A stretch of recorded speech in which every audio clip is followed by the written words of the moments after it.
While cameras track new escalations between Washington and Tehran, a quieter struggle is already underway, one that will decide who controls the flow of energy from the Middle East to Europe for the next decade. On the surface, the story looks familiar. Iran under pressure, American power on display, markets reacting in real time. But behind the headlines, a deeper contest is unfolding on the map, not only in the Gulf, but in the Eastern Mediterranean. Because whatever happens in Tehran, even if the regime changes, even if pressure escalates, even if a new Iran appears on Western television, the energy map for Europe does not simply reset to 2015. Sanctions, risk premiums, and infrastructure timelines move on a different clock than breaking news. And on that slower strategic clock, two states are already competing to turn this uncertainty into long-term leverage: Greece and Turkey. One offers EU law, political stability, and corridors that look predictable in Brussels and Washington. The other offers geography and a track record of using that geography as a bargaining chip. This video follows the money and the pipelines from the Strait of Hormuz to the Eastern Mediterranean and into Europe's grid. It asks a simple question from a European perspective. If Iran remains a source of shocks and Russia is gone, who controls the gateway that will power Europe next? The answer is shifting away from the Turkish bridge and toward the Greek gateway.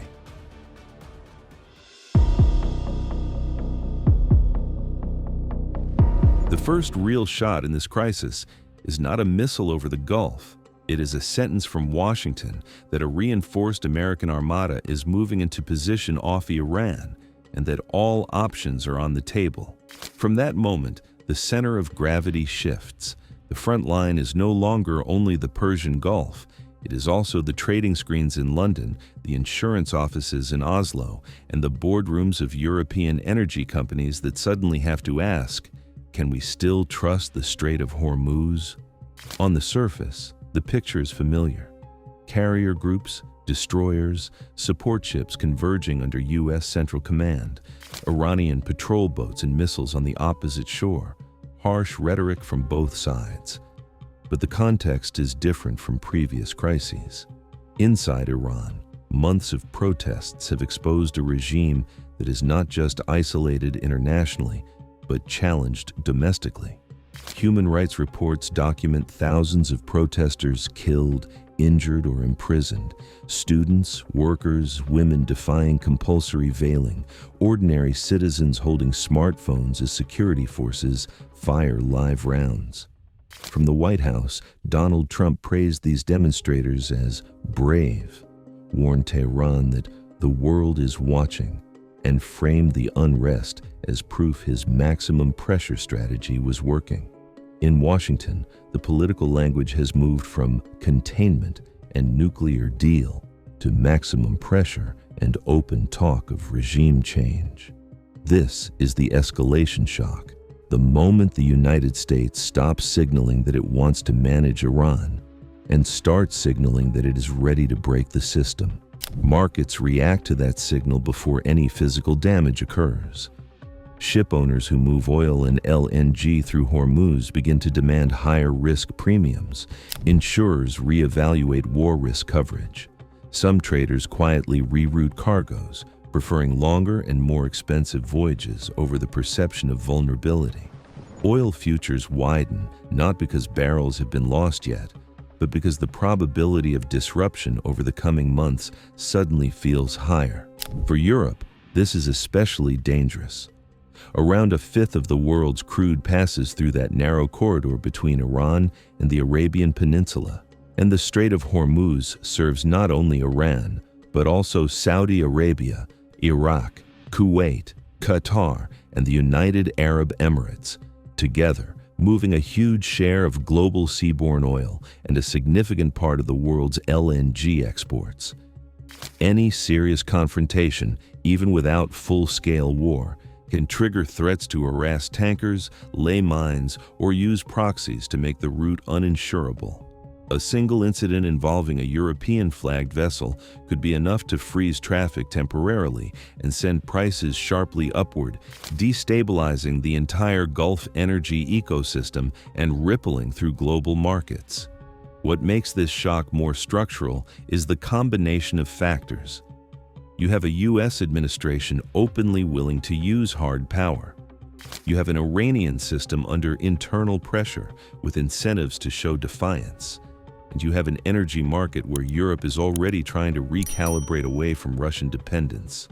In that environment, any sign that Hormuz might become a long-term political minefield pushes decision-makers in Brussels and major capitals to think differently about supply routes.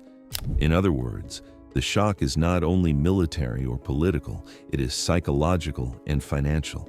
It tells Europe that relying on a single volatile corridor is a structural risk. And once that question is asked, attention inevitably shifts to the map. If Hormuz is no longer fully trusted, which other corridors and which coasts, from Greece to Turkey, are best positioned to inherit that leverage?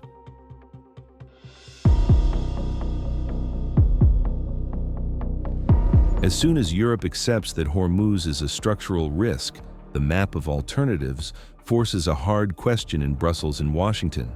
Do you want an anchor or a gatekeeper? On that map, Greece looks like an anchor. Turkey behaves like a gatekeeper. In a world of Iran shocks and Russia deadlines, that difference becomes decisive. Both sit on critical crossroads between the Eastern Mediterranean, the Middle East, and Europe. But the frameworks around them are radically different. Greece is inside the EU, inside the Eurozone, and inside NATO.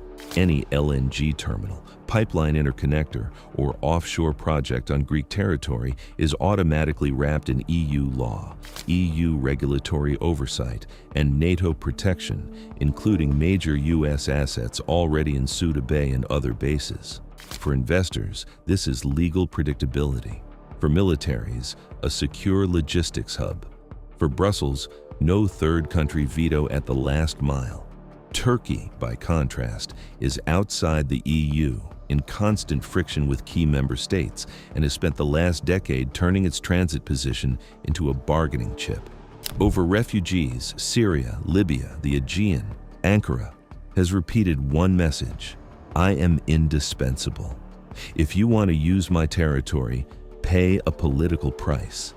In the old world, before Crimea, before the full Ukraine shock, that gatekeeper role could be tolerated. Turkey's geography made it valuable as a bridge for Caspian and potentially Middle Eastern gas into Europe. The TANAP-TAP system, the Baku-Tbilisi-Ceyhan pipeline, and other corridor ideas all treated Turkey as the main hinge. Layer the Russia deadline and the Iran shock on top, and that logic turns risky. The EU no longer wants to be structurally dependent on a single transit state whose leadership sees leverage as a permanent tool. Here, Greece gains relative weight. On a map of future corridors, Greece offers several things at once: deep water ports and emerging LNG hubs like Alexandroupoli and Revithoussa that can receive US and allied LNG. Interconnector pipelines northward into the Balkans and Central Europe, chipping away at Russia's grip, and a vast maritime domain in the Aegean and Eastern Mediterranean where UNCLOS and EU law can, over time, stabilize exploration and cabotage rules. For Washington, under a Trump-style doctrine, this is extremely attractive. U.S. LNG can land in Greek ports under NATO air and naval cover, then move into the European grid without passing through a politically volatile Turkey or an exposed Black Sea choke point. U.S. forces can layer military protection directly over critical energy infrastructure. At the same time, tighter U.S.-Greek defense cooperation helps balance Russian naval activity and Iranian reach across the wider region. Turkey still has hard assets: the Bosporus, Ceyhan, its own LNG facilities, a large domestic market. but its pattern of transactional politics, buying Russian S-400s, threatening to open the gates of migration, contesting maritime zones with EU members, makes both Brussels and Washington wary of entrusting it with an even larger share of Europe's future energy architecture. Overlay three realities: Europe's Russia deadline, the long-term instability around Iran and Hormuz, and the U.S. push to anchor allied energy routes, and a clear pattern emerges. Turkey is too important to ignore, but too unpredictable to fully rely on. Greece may be smaller, but it is stable enough to be upgraded into an anchor. That is the silent rebalancing behind every headline about armadas, threats, and pipelines. The Eastern Mediterranean is being rewired, and the map increasingly rewards the state that offers corridors without blackmail. In this scenario, that state is Greece.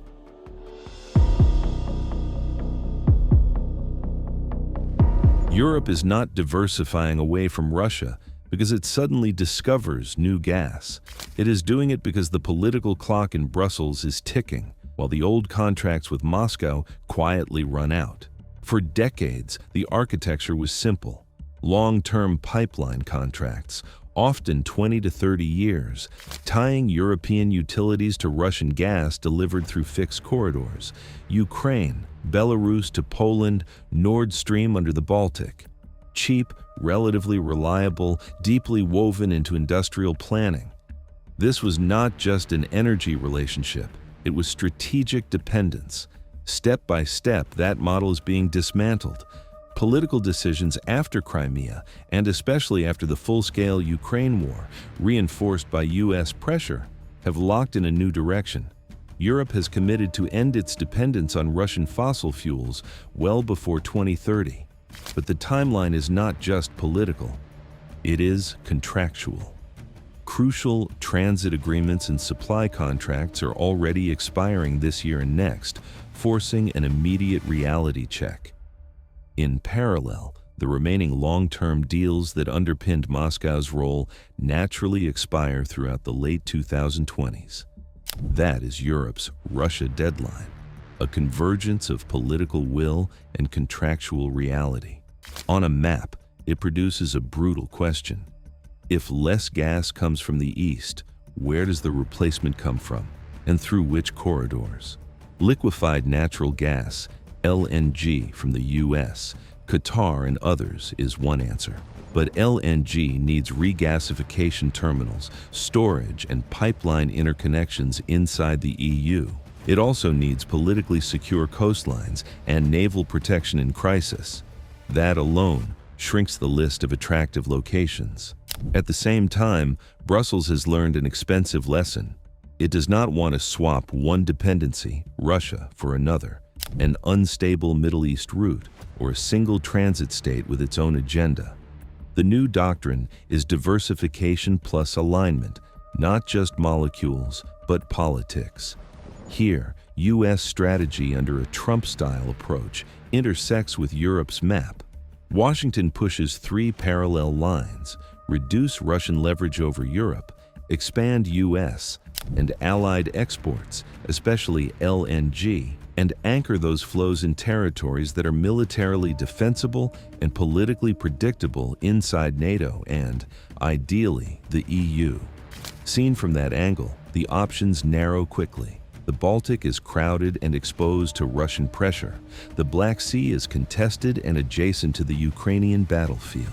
North Africa offers potential, but with its own layers of instability. The Eastern Mediterranean, by contrast, offers proximity to Europe, emerging gas fields, and coastlines belonging to NATO and EU members, above all, Greece, backed by a significant NATO military presence. For Brussels and Washington, the question is no longer abstract. It becomes which ports, which islands, which interconnectors can serve as the new valves of a post-Russian energy system, and which states can credibly be trusted not to turn those valves into bargaining chips. At this point, one easy answer seems tempting. If Russia is the past, why not bet on a future more cooperative Iran is part of the solution. Our next chapter shows why that shortcut is an illusion and why even a so-called new Iran cannot quickly replace Russian gas or remove the structural risk Europe now sees on the map. By the way, only 14.7% of you are subscribed. If this kind of deep dive geopolitics matters to you, like and subscribe. Let's keep revealing what others miss.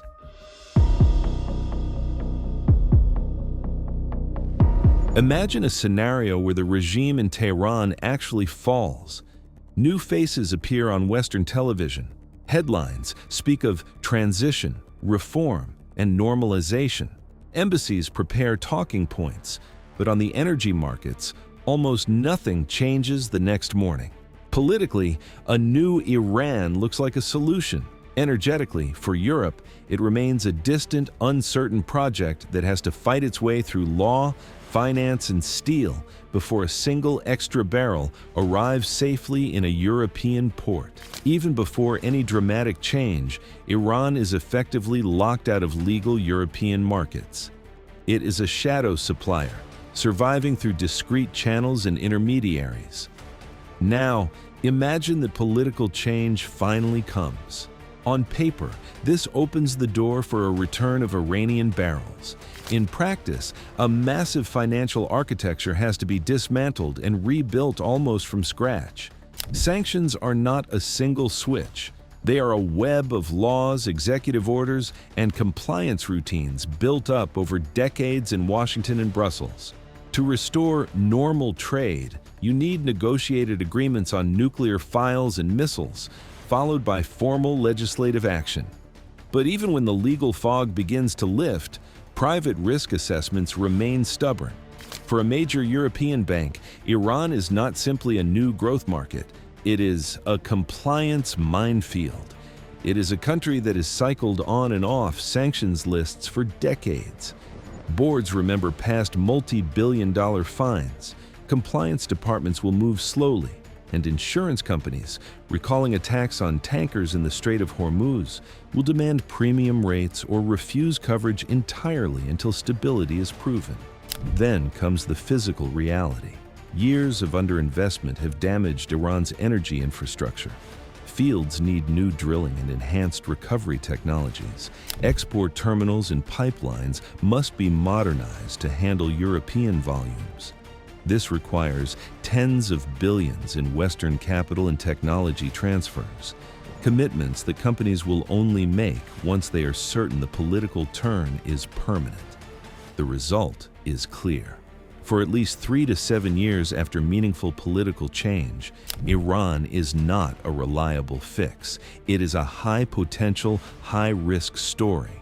Under a Trump-style doctrine of maximum pressure, this timeline slows even further. Washington will not surrender leverage by instantly normalizing Iran. Any reintegration will be conditional, phased, and calibrated to U.S. strategic interests, not to Europe's urgent gas needs. From Brussels' perspective, the equation is brutal. The Gulf is unstable, Russia is expiring, and Iran is merely a delayed promise. This forces Europe to anchor its energy future elsewhere.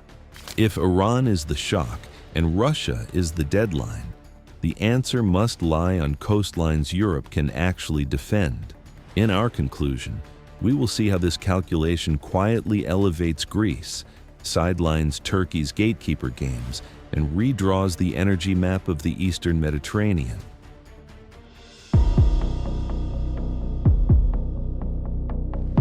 This brings us to the final strategic reality of the Eastern Mediterranean.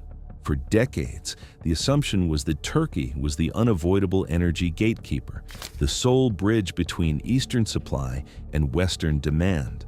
Ankara's entire strategy was built on this geography, to hold the tap and leverage it against Europe.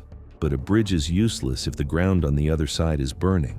With Russian gas contracts expiring and the Iranian solution revealed as a mirage, Turkey's leverage begins to evaporate. Ankara cannot trade gas that simply does not flow. It cannot play gatekeeper for resources locked behind sanctions and war. This vacuum quietly elevates Greece. By betting on LNG terminals like Alexandroupoli and the vertical corridor, Athens is not waiting for a grand bargain with regimes in Tehran or Moscow. Instead, it has built a backdoor that bypasses the instability entirely. Greece is no longer just a transit country. It is becoming the energy shield for Southeast Europe, importing security directly from the global market. For Washington and Brussels, the calculation is shifting.